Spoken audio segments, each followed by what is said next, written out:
자, 그럼 우리가 바라봐야 할 투자처는 어디일까? 저는 이제 전쟁 중에도 꺼지지 않는 불씨가 어디일까를 생각해서 제 포트폴리오도 이렇게 분할을 해 놨습니다.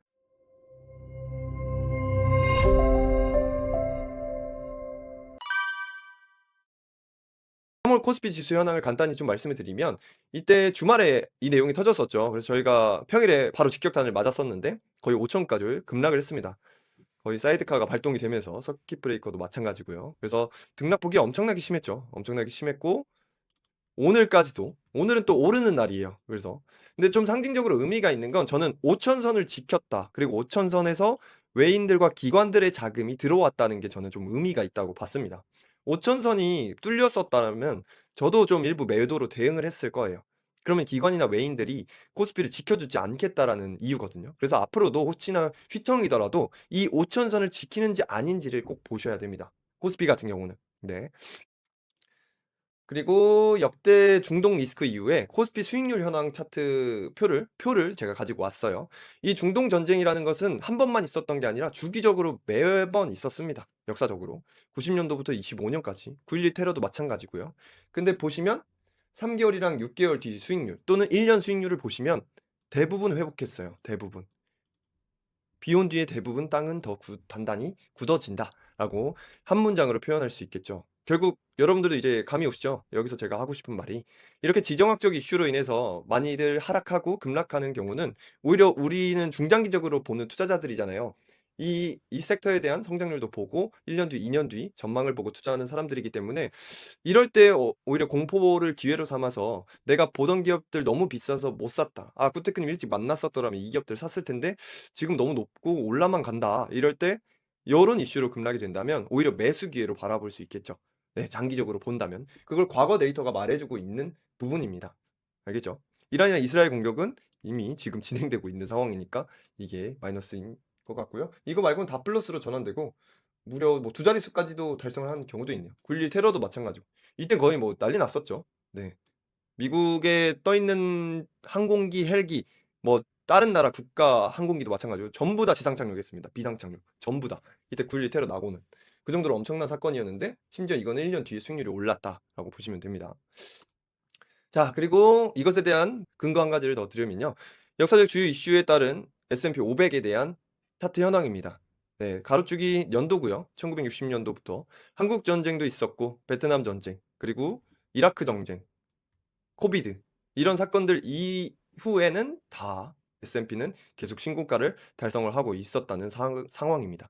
결국 이러한 이슈들을 저점 매수 기회로 바라봐야 한다가 한 문장으로 정리해 드릴 수 있는 부분이고요. 요즘 같이 보면 좋은 지표가 유가 선물 추이인데 요거는 머니랩에서 항상 공유 드리고 있죠. 그 이유가 뭐냐면 전쟁 중인 유가 급변동에 의해서 시장이 변하는 경우가 많기 때문에 여러분들 굳이 이것까지 찾아보시지 말라고 해서 제가 정리해서 올려 드리고 있는 부분입니다. 유가가 뭐 100 갔다가 80 갔다가 WTI 미국 원유죠. 그러고 있기 때문에 요런 것들을 확인하면 단기적으로 시장이 어떻게 되는지 우리가 예상을 할 수 있다는 점이 있습니다.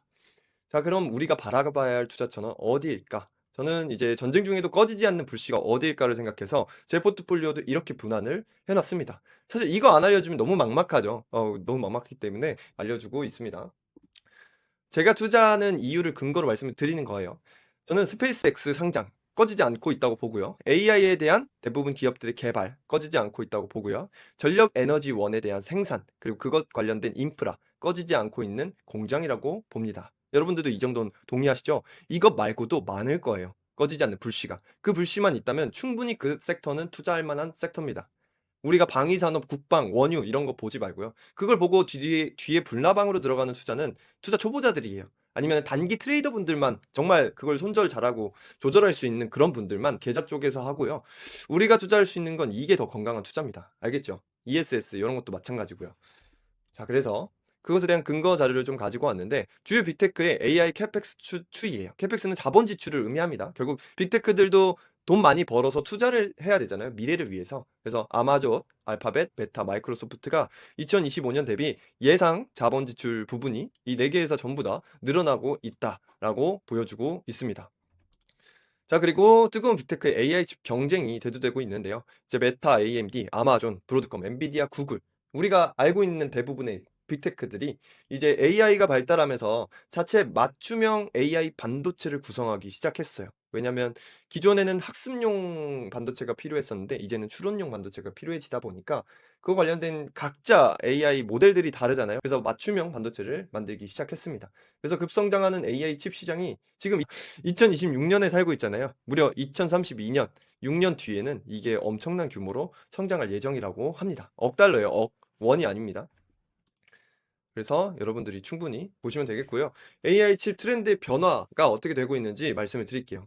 예전에는 HBM이 대두됐어요. 그래서 제가 2024년 인스타그램 게시물, 제 거 게시물 보면요. 저는 HBM을 소개했었습니다. 2024년에. 그때 샀더라면 얼마겠어요? 하이닉스 10만 원대입니다. 삼성전자 5만 원대였고요. 뭐 제 좋아요 100개 정도 달렸었나? 몇 명 안 봤었죠. 그래서 왜냐면 이런 SNS는 어려운 거면 잘 안 보려고 하시는 것 같아요, 여러분들이. 근데 지금은 좀 레벨이 많이 올라온 것 같아요. 정보화 시대가 되다 보니까 막 이제 개인분들도 HBM 다 하시고 ESS 다 하시고 리튬 다 하시니까 이제는 어떤 트렌드가 됐냐면 학습보다는 추론용 반도체. 방금 말씀드렸잖아요. 왜 추론용 반도체가 앞으로 대두되는지.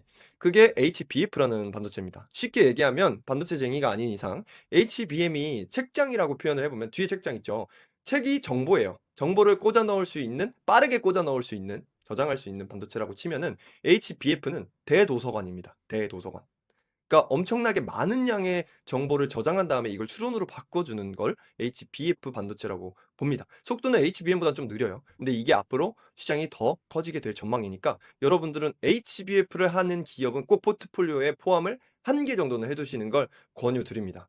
이 정도까지 강하게 이야기하면 여러분들 충분히 이거 하나로도 오늘 강의는 어떻게 보면 얻어가는 게 많지 않을까 싶고요. 일단 우리가 잘 알고 있는 기업이죠. 삼성전자와 SK 하이닉스. 지금 사도 되나요? 막 많이들 물어보시는데 HBF의 전망을 보면 충분히 매수할 만한 포인트지 않을까 싶고요. 우리가 미국인이 아니라 한국인이잖아요. 그런데 우리나라 국내 기업이 글로벌로 너무 잘하고 있는 상황인 거예요. 그럼 이럴 때 우리가 응원해야 줘야지 않을까요? 미국 주식 물론 좋지만 우리가 미국 주식으로 100% 자산을 이전하는 순간부터는 우리나라 망하는 거랑 비슷해요. 결국 결과적으로. 근데 우리가 한국에 살고 국내에 있는 국내에서 일을 하는 사람이라면 오히려 우리도 응원해 주고 투자해서 수익도 버는 게 한국 사람으로서 잘하는 일이지 않을까 싶고요. 정말 잘하고 있습니다. 정말. 예, 글로벌 대기업들이 우리나라 기업들을 찾고 있는 상황이고요. 그것과 관련해서 HBF에서는 어떤 것들을 하고 있는지 간단히 소개된 자료를 가지고 와봤고 이건 나중에 한번 읽어보세요. 디테일한 건 이런 겁니다. 그래서 SK하이닉스는 HBM에서 HBF로 기술 연속성 측면에서 가장 준비된 기업으로 평가받고 있고요. 삼성전자 같은 경우는 향후 HBF 양산 본격화 시 핵심 공급사로 자리매김할 가능성이 높다고 합니다. 다른 것들은 더 좀 읽어보시고 관련 리포트들도 찾아보시면 아 HBF가 이런 거였구나. 너무 좋다. 이렇게 생각이 드실 거예요. 그리고 이제 조금 소형 기업들로 치면은 중견 기업들, 솔브레인이나 한미반도체도 HBF에서 충분히 수혜를 받을 수 있고 지금 좀 많이 오른 기업들입니다. 왜 오른지는 이것만 읽어보셔도 알 겁니다. 그래서 이런 것들 아마 자주자주 이제 머니랩에서 언급드리고 있기 때문에 디테일한 건 거기서 계속 정보를 드리겠습니다. 그리고 HBF 시장 전망치를 보면요. 우리 2026년에 살고 있죠. 27년이 10억 달러 규모라고 합니다. 이게 우리나라 돈으로 1조 5천억 원이에요. 환율 1,500원 치면 이것도 큰 금액인데 2030년 전망이 얼마죠? 불과 3년 뒤에. 지금으로 치면 뭐 4년 뒤일 수 있겠네요. 120억 달러입니다. 18조 원. 네, 15배 정도 성장할 전망이라고 합니다. 네, 18조 원을 HBF를 나누는 기업들이 어떻게 보면 나눠 먹게 하겠죠. 그럼 주식은 여러분들 후반형 되나요? 선반형 되나요? 우리 해보니까. 이건 정답 할 수 있잖아요. 선반형 돼요? 후반형 돼요? 여러분? 주식은? 또는 투자는? 그쵸? 선반영 되죠. 자, 그래서 힌트를 좀 드리면 제 경험상 2030년에 이런 전망이 나온다는 거는 이제 계속 나올 거예요. 자료가. 계속 나와요. 그래서 많이들 투자금이나 주식으로 몰릴 거예요. 그럼 언제쯤 고평가가 되고 고점을 찍냐면 2029년 또는 2028년 말에 고점을 좀 찍을 거예요. 그럼 우린 그다음에 넥스트를 볼 거고요. 저는 매달 넥스트, 매 순간마다 넥스트를 보고 있기 때문에 이때 또 알려드릴 겁니다. 그다음 트렌드는 뭘까? 또 그다음 트렌드는 뭘까? HBM을 1년만, 2년만 일찍 발견했으면 여러분들 충분히 더 큰 수익률 기록한 거잖아요. 저처럼. 그래서 HBF가 아마 다음 트렌드가 되지 않을까 싶고요. 또 계속적으로 트렌드 있으면 말씀드릴게요. 그래서 삼성전자의 최신 호재 리스트 머니랩에 올려드렸던 거 여러분들 딱 축약해서 가지고 왔어요. 16조 규모의 자사주 소각을 했고요. 이거는 여러 가지 우리나라 국내 주식들이 코스피나 코스닥이 많이 올라오고 나서 계속 자사주 소각을 해서 좀 세제 혜택도 받고 그러니까 어떻게 보면 정부의 좀 이쁨을 받고 있다라고 봐주시면 될 것 같아요. 그러니까 이게 어떻게 보면 이런 것들이 없고 기존 원래 국내 주식처럼 행동했으면 되려 이게 급락으로 이어질 수 있거든요. 왜냐하면 단기간에 엄청 올랐잖아요. 그러면은 이것에 대한 주식회사의 행동도 정말 중요해요. 근데 너무 잘하고 있어요. 우리나라 국내 기업들이. 뭐 전부는 아니겠지만 그 굵직굵직한 애들이 모범을 잘 보여주고 있습니다. 자사주 소각 이거 정말 쉬운 게 아니거든요. 여러분들이 주식회사 법인 대표라고 생각을 해 봐요. 16조 원을 그냥 땅에 버려야 돼요. 쓰레기 매립을 해야 됩니다, 주식을. 그러실 자신 있어요? 정말 대답은 못할 거예요. 근데 이렇게 주주환원 확대를 위해서 주주를 신경 쓰고 있는 모습을 보여주기 식으로라도 하고 있다. 그래서 어떻게 보면 코스피나 코스닥에 외인들의 자본이 들어오고 기관들의 자금이 빠르게 이탈되지 않게끔 하고 있다가 정답인 것 같고요. 코리아 디스카운트를 완화하고 있어서 어떻게 보면 진짜 새로운 시대가 열리지 않았을까, 국내 주식에. 우리가 주식에 관심을 가진 지 얼마 안 됐는데 이렇게 변화되는 시장이 있다는 것도 좀 큰 기회인 것 같습니다, 제 생각에는. 그래서 미국 주식 투자만 하시는 분들도 뭐 20% 30% 정도는 자산에 국내 주식도 한번 바라보시고, 머니랩에 올라오는 기업들은 이상한 기업들 아니니까 좀 그런 기업들로 선별해서 투자하시면 좋은 수익률 기록하실 수 있을 겁니다. 재밌는 게 뭐냐면 국내 주식은 세금을 안 냅니다, 일반 주식 같은 경우에서는. 그래서 활용하시기를 바라겠고요. 일단 엔비디아 GTC를 했었죠. 2026 GTC를 해서 젠슨 황이 나와 가지고 막 연설도 하고 울라프랑 대화도 하고 재밌는 연출을 했었는데, 여기서 젠슨 황이 아예 삼성전자를 언급을 해 버렸어요.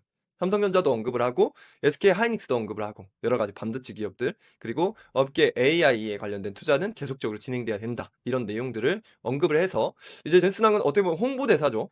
자기가 그 업계에 있으니까 그렇게 이야기할 수밖에 없겠지만 정말 팩트만 이야기한 거라고 저는 좀 생각이 듭니다. 기업 CEO의 이미지도 너무 좋고요. 그리고 삼성이 또 AMD랑 또 협력을 맺었습니다. AMD는 데이터 센터용 AI 가속기에 이제 AI 칩이 양산이 되는데 여기서 삼성전자한테 좀 생산을 요청한 또 협력을 하겠다. 이게 뭐 공식화된 건 아닌데 이게 공식화되면 정말 주가에 반영이 될 겁니다. 그리고 내일 메타 측에서 삼성전자 천안 캠퍼스에 방문 예정이라는 기사도 좀 실시간으로 확보가 돼 가지고요. 요것도 좀 기사화되면 삼성전자의 주가에 어느 정도 좀 영향이 있지 않을까 싶어요. 자, 그리고 삼성전자 실적 전망인데요. 쉽게 요약을 해 드리면 실적이 26년도, 27년도 아주 좋을 전망이에요. 순이익률도 마찬가지고 순이익금도 마찬가지고요. 네. 25년도 대비 26년도에 4배 가까이 순이익이 성장할 전망이라고 합니다. 그러니까 이 순이익이 뭐냐면 우리가 사업을 하면 또는 장사를 하면 내가 매출은 많이 냈어. 근데 직원들 인건비도 주고 세금도 떼고 그러면 어느 정도의 남는 진짜 내 지갑에 꽂히는 금액 있잖아요. 그걸 순이익이라고 합니다. 그래서 주식 재무제표를 볼 때는 순이익이 정말 중요한데 이 순이익 전망치가 매우 좋은 상황이에요, 이 반도체 업계가. 알겠죠? 그래서 이게 좀 어느 정도 선반영이 됐고 이건 예상이잖아요, 예상. 예상치보다 더 높게 찍히면 그만큼 주가가 더 오를 수 있는 거고요. AI 성장성이나 이런 빅테크들이 수요가 더 증가하면, 반대로 뭐 영향이 좀 안 좋아서 빅테크가 캐펙스 투자를 줄이고 빅테크 실적이 안 나오고 이러면 당연히 이 반도체 기업들한테도 영향이 있을 겁니다. 그게 재무제표 안 좋게 찍히면, 예상치보다 낮게 찍히면 그게 투자예요. 그래서 그거에 맞게끔 내 투자 비중을 늘리거나 줄이거나 하는 거예요. 그래서 어떻게 보면 "아니 구테크님 SK 하이닉스 도대체 언제 매도해?" 막 이런 내용들 또는 궁금증이 있는데 말 못 하시는 분들도 많을 거예요. 제 매매 현황이 잘 안 나오죠, 요즘. 그 이유가 뭐냐면 이미 애들이 잘 일을 하고 있어요, 제 돈들이. 심지어 수억 원대 투자되어 있는데도 너무 잘하고 있어서, 그리고 뭐 제가 가지고 있는 현금이 많이 없기 때문에 그런 것도 있지만, 무튼 굳이 매도할 타이밍이 아니면 투자처를 믿어 주고 그 관련된 자료를 계속 수집하는 게 투자자의 역할이죠. 계속 매매만 하면 그건 그냥 트레이더입니다, 트레이더. 제가 매매만 너무 많으면 여러분들 더 복잡할 거예요, 오히려. 그래서 저는 기다림이 있고 이러한 전망치로 아직도 보유 중이다라고 보시면 됩니다. 그래서 간단히 올려드린 자료지만 가지고 와 봤고요. 그다음에 차트 분석도 보면은 이제 차트는 이런 식으로 지지선이나 저항선 짧게 짧게 잡아 드리잖아요. 이거는 이제 막 진입하려는 분들이나 또는 '나는 매도하고 싶은데 어떤 가격대에 매도를 해야 되는지 잘 모르겠다.' 이런 분들이 참고하시라고 제가 올려 드리고 있는 거고요. 보시면 뭐 전 고점과 거기서 지지를 받았던 부분들 이런 식으로 이어서 지지선이나 저항선을 만들어 드리고 있어요. 그래서 179,000원 정도면 분할 매도하기 좋은 단기적으로 그런 가격대라고 보고요. 179,000 원이 이탈이 안 되면 충분히 보유하거나 또는 매집할 수 있는 구간이라고 봅니다. 이 구간대 오면요, 다시금 매집이 또 늘어날 거예요. 더 길게는 여기까지도 보셔야 됩니다. 그러니까 이 한 170,000 원대거든요. 그래서 179,000 원대에 얼마 정도 매도하고 170,000원 이탈하면 또 매도하고, 이러한 내 계획을 세워 두면요, 투자가 진짜 편해요. 알겠죠? 요 정도로 간단하게 좀 말씀을 드리고, 이 채널 알려 드리잖아요. 채널이 뭐냐면 이거도 진짜 차트적인 영역밖에 없는데요. 차트를 그려보면 고점이 이렇게 쭉 이어지면 채널이 이어지고요. 저점을 이으면 또 하단 채널이 이어져요. 그리고 그 중간이 이 점선이고요. 근데 이 채널을 이탈하는 순간부터 좀 단기적으로 급등했다 또는 여기는 단기적으로 급락했다 해 가지고 좀 이 유지가 무너졌다로 판단을 해요. 근데 상승일 때는 오히려 좀 좋긴 하겠죠. 좋은데 신규 진입자한텐 좀 무리가 있으니까 조심해야 될 구간이다라고 보시고요. 이 상승 채널을 이탈하게 되면 더 하락을 맞을 수 있고, 반대로 하락 채널 부근이면 다시금 반등할 수 있고, 뭐 이런 내용으로 해석을 하시면 됩니다. 네. 그게 채널 해석이고요. 요 정도면 뭐 초보자들도 충분히 하실 수 있게끔 알려드린 것 같고요. SK하이닉스의 최신 근황도 가져와야죠. SK하이닉스 삐지니까. 그래서 간단히 좀 말씀드리면 ADR 상장이라는 것을 했어요. 아메리칸 디포저토리 리시프트라는 내용인데 뭔 말인지 모르겠죠. 쉽게 얘기를 드릴게요. 여러분들이 백화점을 가서 상품을 살 건데 구두를 살 수 있고 가방을 살 수도 있잖아요, 실물을. 근데 그걸 사기 위해서 무겁고 들고 다니기 힘드니까 그냥 백화점 상품권이 있다고 보시면 됩니다. SK하이닉스를 살 수 있는 미국용 상품권이에요. 무슨 말인지 알겠죠? 그래서 그 주식은 우리나라 예탁결제원에서 보관을 하고 있고요. 그걸 담보로 증권사가 장사를 할 수 있는 거예요. 자산운용사 펀드를 만들 수도 있고요. 그래서 SK하이닉스의 투자금이 조금 더 늘어날 수 있겠죠. 그것에 대한 담보는 전체 주식의 약 2.4%고요. 미국 사람들도 이제 SK하이닉스에 대해 투자를 하고 싶을 텐데 실제 원래 투자하려면 미국 투자 법인에 ETF를 투자를 한다거나 아니면 환전을 해 가지고 개인 자금을 환율 리스크를 진 다음에 국내 주식에 투자를 해야 되는데 너무 어렵죠, 그런 게. 우리가 미국 주식 투자하는 것처럼. 근데 국내 주식에 투자하는 게 너무 어렵기 때문에 오히려 쉬워졌다. 그래서 많은 투자 자금들이 SK하이닉스로 들어올 거다라고 보고 있고요. 거의 10조에서 15조 원 정도로 조달을 할 수 있다는 근거가 있습니다. 그래서 이거를 또 그냥 뭐 빚 갚거나 아니면은 직원들 월급 주거나 이런 내용으로 활용하는 게 아니라 오히려 재투자 자금으로 활용을 한대요. HBM 생산 능력을 확충하거나 용인 클러스터에 더 AI 칩 개발을 위해서 투자한다거나 이런 내용들로 활용한다고 하니까 저도 내부에 친구들 이제 친한 친구들 30대니까 친한 친구들이 SK하이닉스 굵직한 곳에 다 있어요. 제자분들도 마찬가지고. 그래서 제가 만날 때마다 물어봐요. 어떻게 개발되고 있고 현황이 어떠냐. 그래서 그런 것들도 먼지랩이 잘 살살 녹여서 전달드릴 테니까 계속 참고해 주시고요. 여기에 또한 순현금 100조 원을 확보 목표한다고 해요. 이것도 어떻게 보면 이제 지정학적 리스크로 좀 안 좋아질 수도 있는데 주주들을 위해서 대비하고 있는 기업을 위해서 대비하고 있는 자금이라고 보면 됩니다. 그래서 신주 발행을 당장에 하면 기존 주주 입장에서는 2.4%만큼 안 좋은 거긴 해요. 왜냐면 내가 샤넬백이 원래 100개 있었고 내가 1개 들고 있었는데 여기서 샤넬백이 102.4개로 늘어난다는 거랑 똑같습니다. 그럼 누군가가 더 가질 수 있잖아요. 이 SK하이닉스 주식이라는 것은. 그러면 그만큼 희소 가치가 낮아질 건데 장기적으로 보면 자금이 들어오고 또 주가를 올리는 경향이 있다 보니까 그런 식으로 긍정적으로 바라볼 수 있는 부분이다라고 보면 됩니다. 네, 맞습니다. 자, 그래서 맥쿼리 증권에서 목표 주가 전망치를 올렸는데요. 26년 영업이익 전망치와 27년 영업이익 전망치도 제시를 하고 목표 주가가 무려 34만 원, 삼성전자는, 하이닉스는 170만 원을 제시했습니다. 네. 오늘 날짜로 제가 이 자료를 만들 당시에 주가가 장후의 거래 기준으로는 19만 원 정도였고요. 삼성전자가. SK하이닉스가 100만 원 정도였는데 아직도 상승 여력이 많이 남아 있는 상황이죠. 그래서 제가 SK하이닉스라고 해서 삼성전자가 안 좋아요, 이런 내용이 아니라요. SK하이닉스도 좋고 삼성전자도 너무 좋습니다, 상황이. 둘 다 너무 선의 경쟁을 정말 잘하고 있어요. 어떻게 보면 남자분들은 아실 거예요. 메시랑 호날두.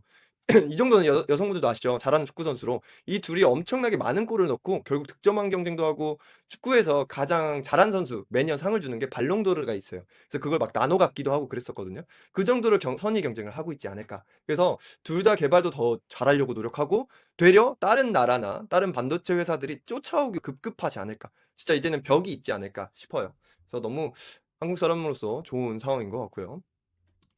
그리고 3월 FOMC 핵심 요약을 제가 대신해서 드리면, 이 FOMC가 갑자기 인기가 없어졌죠. 전쟁 안 날 때는 파월 발언 막 해 가지고 연준 의장 바뀐다, 금리가 어떻게 된다 해 가지고 이거 핑계로 시장이 휘청휘청 됐었는데 지금 뭐 인기도 없습니다. 그쵸? 금리 당연히 동결했죠. 이 지정학적 전쟁하고 있는데 물가가 어떻게 될지 모르니까. 다행인 것은 경기가 좋고 고용도 좋다고 나옵니다. 앞으로의 지표가 어떻게 나오는지도 봐야겠지만, 근데 물가가 여전히 좀 높은 상황이라, 또 유가 때문에 지금 높아질 수도 있는 상황이라 좀 리스크를 지지 않겠다, 좀 방어적으로 행동하겠다 해서 동결로 나와서 시장에 큰 영향 없고요. 시장도 동의하는 결과면 별로 영향 없습니다. 그래서 인하는 좀 늦게 하지 않을까 싶고요. 오히려 저는 항상 투자 자금이 부족하다라고 생각하는 사람이에요 오히려. 여러분들 입장에서는 아닐 수 있겠지만. 그래서 되려 그러면 내가 금리 인하까지는 좀 모아갈 수 있는 기간을 연준이 주고 있네. 또는 전쟁이 주고 있네. 나 그럼 이럴 기간에 일 정말 열심히 하고 돈 많이 아껴서 투자 많이 해 놔야겠다. 내가 원하는 원칙대로. 그럼 난 27 년도 28 년도 금리 인하 많이 하고 전쟁이 정말 다들 끝나고 이런 시기에 빛을 보지 않을까? 이런 생각으로 투자를 하는 거죠. 여러분들도 이거는 항상 가지고 계셔야 됩니다. 이렇게 마인드셋 해야 돼요. 선생님 근데요. 이렇게 해 가지고 전쟁 진짜 심화되고 제3 차 세계대전이 오면 안 되지 않을까요? 예 부정적으로 생각하면 정말 그럴 수 있죠. 근데 제3 차 세계대전이 되면요. 우리나라도 전쟁 나가야 돼요. 저도 민방위로 교통통제하러 나갈 겁니다. 라이브 강의는 전쟁으로 인해서 제가 민방위 활동을 해야 되기 때문에 못 합니다. 죄송합니다 여러분. 이러면서 하겠죠. 막 몰래 머니랩 쓰고 있고. 그렇게 되면 어쩔 수 없는 거예요 그거는. 진짜 어쩔 수 없고 그건 예측 아무도 못 합니다. 그건 우리 다 망하는 꼴이에요. 그러면 김정은도 가만히 있을까요? 이때가 기회다 하면서 중국 편에 붙어 가지고 막 미중 갈등 점점 돼 가지고 우리나라 미사일 던지고 이러지 않을까요? 네. 그러면 "머니랩 구독자분들 중에 민방위 분들 많나요?" 막 이러고 "어디로 발령 받으셨어요?" 이러고 막 이러겠죠. 그래서 그거는 어쩔 수 없어요. 그 기간 때도 근데 모아야 돼요. 팩트는 그 기간 때도 주식이 없어지진 않거든요. 역사를 보면 모아야 됩니다. 모아야 돼요. 알겠죠? 그 기간 또 언제 10 년, 5 년이 될지 모르겠지만 역사적으로는 모아야 돼요. 알겠죠?